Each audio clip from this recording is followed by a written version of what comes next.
I think welcome to our February 17th Muckboots in the Capitol, weekly small farm update for the Oregon State Legislature. We're in our third week of the short session of 2026. My name is Alice Morrison. I'm the co-executive director of Friends of Family Farmers, and I'm in charge of our advocacy program. You can hear from us weekly in this space. You can also watch these updates recorded on our YouTube channel and posted to our social media. And today we are going to check in about where we are in the session. With the short session, everything moves very, very quickly. Then we're going to talk about two focus bills this week that have had movement. And then we're going to talk about next steps and other ways to get involved in our policy process, because this is also a very exciting time for policy setting. All right, well, let's just dive right in. Okay, so our short session here in Oregon is in even numbered years, and it is only 30 to 35 days long. I believe this year it's 32 days long. Very short. So we just had yesterday, we had our deadline for the first chamber. So that means that everything in a policy committee, so we're going to go over which committees are not subject to this timeline in just a moment, but everything in a policy like content area committee had to be voted out of its first chamber committee by yesterday at the end of day. If it did not move and it is not in one of the three types of committees we're going to talk about in just a second, then it is not moving forward. So if something had a public hearing but did not have a work session and it's not in Ways and Means, Rules, or Revenue, it's not moving forward. That is the first, second hardline deadline here in the session. Then at the end of this week, we also have another deadline coming up. It's the post-work session deadline. So that means that for our second chamber content policy committees, those are things like your education committee, your environment committee, your um, agriculture and land use and natural resources committees, which is most of what we talk about here. They must have the public hearing and work sessions scheduled on an official agenda by the end of the day on Friday. So these are rapid succession deadlines here. And February 26th, next week, that is the second chamber deadline. So that means that just like yesterday, all these bills need to be voted out of their second chamber policy committee for them to continue on in the process by the end of the day on February 26th. And then, as we all know and love, the sine die is the constitutional end to the session, and that is happening on March 8th. So that's a Sunday, but that is the last possible day that anything in the session can happen. And between February 26th and March 8th, that is where all of the, not all of, but that's where we get to our floor votes and we talk about the budget omnibus bill or the budget reconciliation bill or the Christmas tree bill. Many names, same bill. All right. So just a reminder that we have some committees that are exempt from that timeline. So the Joint Committee on Ways and Means and all of the subcommittees therein, they are not required to operate on those timelines. They can continue debating and having information shared and hearings about the bills in their committees past these timelines that we just discussed. And then both Senate and House Revenue and Rules committees are also not subject to these deadlines. So if something is sitting in one of these committees, we're going to talk about a bill that's in Senate Revenue in just a moment. But we are going to see those continue to move even after these deadlines because they are not required to follow that particular calendar. So just want to point out the differences so you know what's alive, what's dead, what's moving forward, what's not. Okay, so we're going to talk about two priority bills for FOF in this update. The first being 4153. That is the farm store bill. So there was a work session yesterday in the House Agriculture, Land Use, Natural Resources, and Water Committee. And that during that work session, there is no public comment during the work session. You have to be invited to discuss anything with the committee that they might have questions about. And so during that committee meeting yesterday and the work session, the -3 amendment was adopted. I will say that both the adoption of the amendment and the passage had um, they were not unanimous. There were three legislators who did not vote in favor of this, and that was um, Representative McLean, Representative Finger McDonald, and Representative Munoz. And we agree with them. The Dash 3 was adopted. BOF does not support the Dash 3. In fact, we don't support the Dash 2, the Dash 3, the Dash 4, or the base bill. I apologize for a typo that was sent out to some folks on our lists on Saturday that said that we were in support of the Dash 4. That was actually about what I'm going to talk about on the next slide, the Dash 6, which was the amendment that we worked to put together. And because we always believe in coming to the table and proposing a solution if we don't agree with what's being shared or our amendments are not, or our edits are not being taken into account. That is what happened here. We were not involved in the drafting of the base bill, the Dash 2, the Dash 3, or the Dash 4. We were asked to give input on the base bill and the Dash 2 after it was introduced. None of our edits or suggestions or hard lines were taken into account. None of our suggestions were accommodated or incorporated. We could not come to agreement on these because of the vast inequalities that it creates between different scales of farms, primarily. The Dash 3, just to reiterate, we've talked a lot about this bill and its problematic acreage and revenue caps about who's allowed to apply for a farm store permit. The Dash 2 replaced all farm stand language with the farm store language and excluded folks who couldn't meet the acreage and production or revenue requirements for the smallest sector of farms. They were not eligible to apply. We talked a lot about that. That is all still in the Dash 3, but they left the existing language in there as well. That means that you can have a farm stand under the current rules, or you could have this new expanded limitless farm store that they're introducing. That is a problem for us because the whole point in working on this was to simplify the approach. Now we have parallel pathways, and counties are going to have to be responsible for determining who's eligible for what. They're going to have to be responsible for making sure that farm stand permit holders don't do the types of events that are only allowed at farm store permit holders. There is so much more work that is being put on the counties with this parallel permitting system. Counties can't keep up with the work that they have now. The point was to simplify this process, not create more work for an already overburdened system where decisions are not even being made on a consistent basis within a county, like let alone between counties. It also doesn't give any of the new opportunities in the farm store language to the folks who couldn't qualify under their acreage and revenue schemes. That was a big problem for us.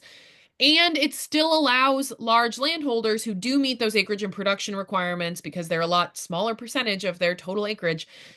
They can derive an unlimited amount of their income from event sales. There is no requirement for them to be selling. They have to have product available to sell. There's no revenue requirement on how much they're supposed to sell of their own product within the farm store to qualify to have these unlimited amounts of events. Under this farm store permit that it's creating, you can have up to 10,000 square feet of a new building. You can devote 25% of that to incidental items only. And all of your revenue from that store, as long as you have to have product of the farm and the local agriculture or the local agricultural area, which is the whole state of Oregon. You have to have those farm products present, and that has to be available for sale in the farm store. There's no requirement of how much of the revenue of that farm store has to come from those products. So that being said, you can derive all of your revenue from fee-based events, so ticket sales and incidental items, as long as those incidental items don't occupy more than 25% of the square footage of your store. That is completely contrary to the purpose of farm stands and on-farm retail. The reason that farms are allowed to have on-farm retail is because they are allowed to sell their own product. They're allowed to sell farm product. That is not the main point of commerce in the Dash 2 or the Dash 3 on this bill. We object to that greatly, and we think it is not in the spirit of EFU and farm forest owned land, and it's not in the spirit of community food systems. There is also no ability for a county to deny a permit in the Dash 3. They can only condition it, which means that we will have folks being issued permits that are unusable because the county's just not allowed to say no if you don't have the right conditions. Like if you have your farm stand so close to a property line with a neighbor who has an orchard who sprays pesticides on a regular basis, they can say, oh, well, you can't have anybody there during these days or when your neighbor's spraying or all these things. So they can issue a permit that can't be used. This is not an improvement. This is more bureaucratic red tape.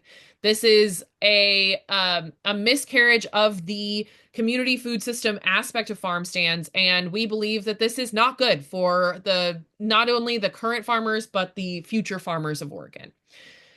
So, all that being said, we did propose a solution. It was the -6 amendment, and they did not discuss it at all in the committee. We were not given an opportunity to discuss this with the committee members. We sent them all of the information.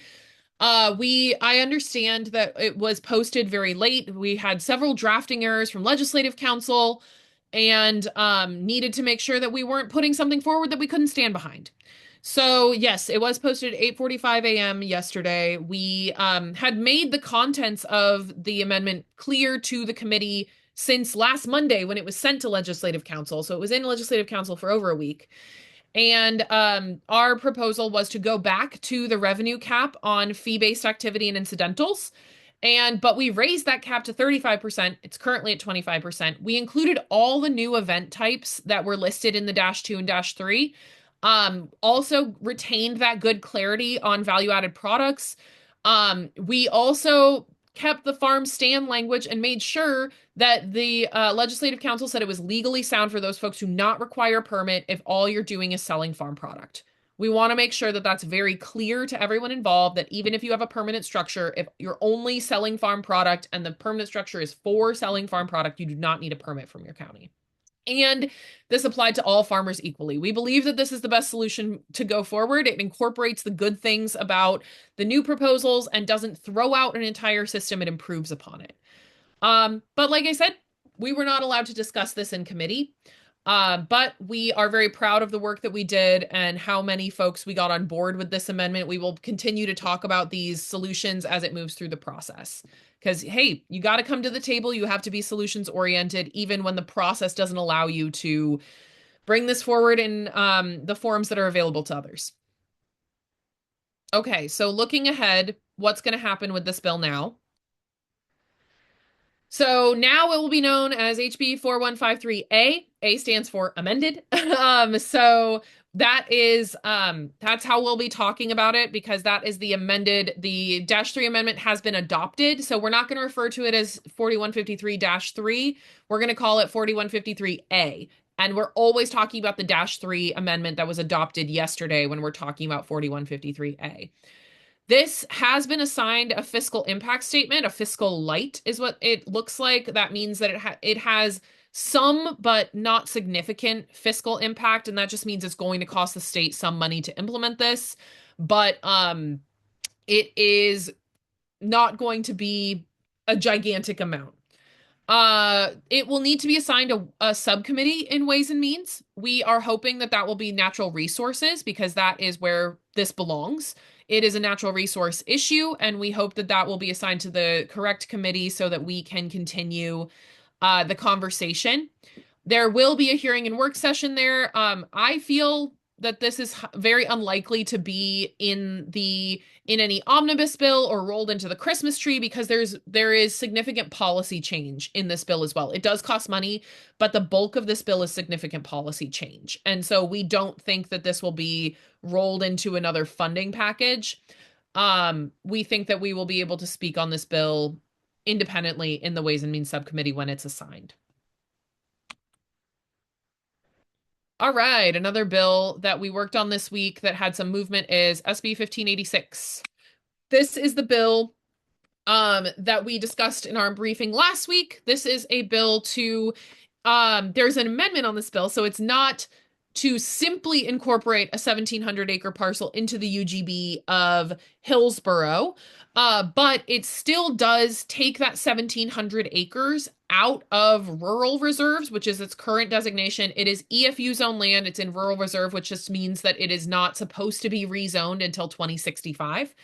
And that would convert 350-ish acres immediately into land within the UGB of Hillsborough and place the remainder of that 1,700 acre parcel that they're discussing into urban reserves, which makes it a lot easier for that to be incorporated into the Hillsborough UGB in the future. During the hearing, we also learned that 1,500 acres of this 1,700 acre parcel is actively being farmed. It is not being farmed by the people who own it. It is being leased to other farmers who are actively farming it. This land is in production. And so, regardless of whether it is immediately incorporated into the UGB or it is, step by step into the UGB through this urban reserves process, it is still being taken out of production.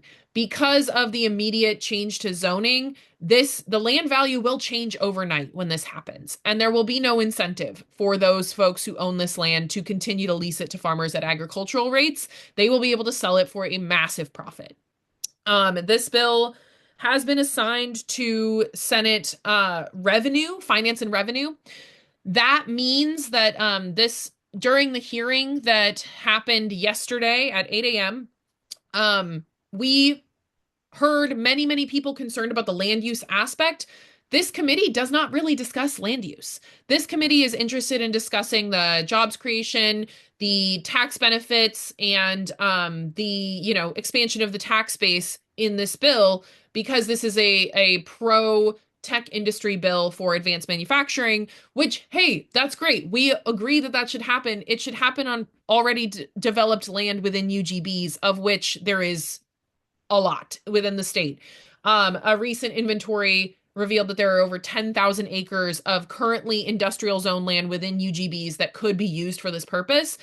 We do not need to turn green fields into industrial land for these projects to go forward. We should be reinvesting in our land within UGBs to maintain both our urban density and helping those areas realize the greatest of their potential, and keeping farmland, which is incredibly valuable, and good soils that will be able to feed us into the future. We should be keeping those in production so that we can achieve both purposes of having a thriving tech economy. Sure, that's important.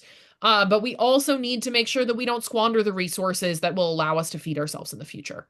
So, because this is in the Revenue Committee, which is irregular, not usually, this particular parcel of land has been requested to be brought into the UGB. This is the 6th time, I believe, 5 times before it's been requested.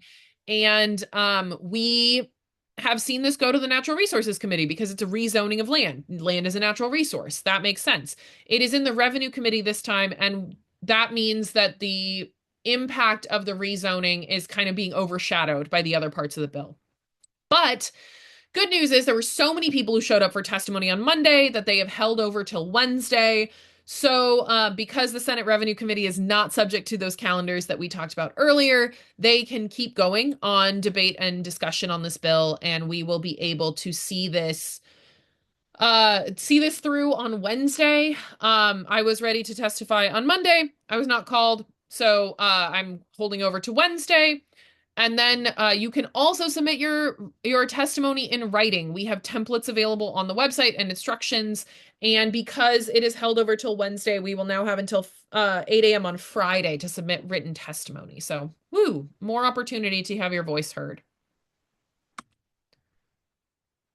So looking ahead on this bill,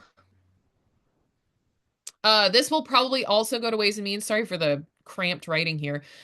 Because not only because this is a revenue generating bill, but it is also because public investment is required to take, green fields currently being used for agriculture to a place where they can withstand and support this industrial type of growth.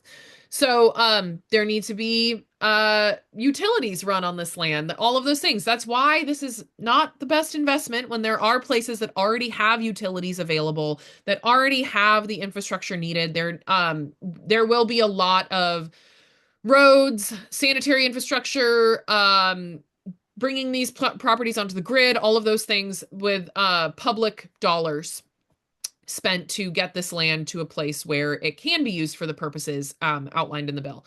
So this will have a price tag on it. I don't know if it already has a fiscal impact statement, but we anticipate that this will also, if it is voted out of committee, it will go to Ways and Means, we think. I don't want to promise anything because, things can be unpredictable, but that's what I think is going to happen with this bill. But please do, if you object to this misuse of our prime agricultural lands, I really hope that you submit testimony on this bill because we don't want this to be used as a precedent for other parts of the state when a city sees open farmland, open as in it's winter right now and the fields are lying fallow. That does not mean that they are not being used. It just means that they are in a natural cycle of production and it happens to be winter. So we want to make sure that that's emphasized, that like farmland in these areas, in prime farmland near UGBs, is not an untapped resource for industrial development. It is a vital part of our food security and sovereignty here in Oregon. Okay, we are fairly clipping along here. But looking ahead, I do want to highlight some other ways for you all to get involved. I know the short session is a whirlwind and we are all busy. And I'm just grateful that there's been a little bit of rain lately in the valley so that farmers like y'all have the time and ability to uh sit in your office, plan for the year, and also maybe take some policy action. While you are having these rainy days coming up, we hope you will take our biannual survey. The survey and the focus groups are the way that we determine what policies we work on. If they don't come up in those spaces, we're not going to take it up. This is an incredibly important part of our grassroots policy setting process. We need folks to tell us what your greatest opportunity and your greatest pain point are so that we can address them and find ways for either surgical policy fixes or long-term campaigns to make it a better future for our community food systems and the farmers who support them. We also have some workshops coming up at the Small Farms Conference. Myself, our lobbyist Taylor Sarman, and one of our policy advisory committee members, Jenny Jonick, are teaching a grassroots movement building for farmers and agricultural communities workshop. I'm also going to be on the community food systems at the legislature panel that's being hosted by the OCFSN Policy Committee. So check us out. We will also have a table in the vendor hall. So come see us. We just got a new logo. Don't know if you noticed, but we got some really awesome stickers, and I would love to give you some stickers. So come see us at our table at the Small Farms Conference in Corvallis on Saturday. Really looking forward to seeing you all there.